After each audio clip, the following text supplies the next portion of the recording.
ፕሌስ ከተጋባችሁ በኋላ ሚስጥራችሁን ለጓደኛም ለእናታችሁም ለአባታችሁም አታውሩ።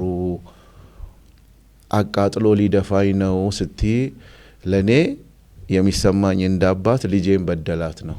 እንደዛ ባልሽው አፍሽ ብብቱ ስር ነው ያለሽው። እንደዛ ባልከው አፍ እቅፏ ውስጥ ነው ያለው። በምንም ታምር በቃ የናንተ ኬዝ የናንተ በገደም ዳሜ እንኳን እናትም አባትም አክስትም አጎትም ጓደኛ ጋር ተውሰዱ።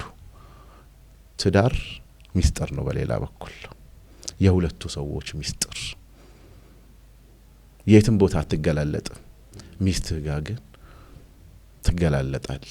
ሚስጥር ነው። በቃ የሁለታችሁ ሚስጥር ነው። እንደ ሐሪፍ ለጓደኛ ማታወሩት ሚስጥራችሁ በቃ እዛው ጨርሱት። ሌላ ወሬ አውሩ።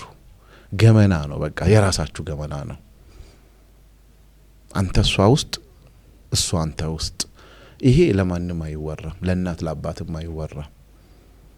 ከቸገራችሁና አለመግባባቶች ከመጡ የጉዳዩ ባለቤት ካውንስለር ጋር ሄዱ።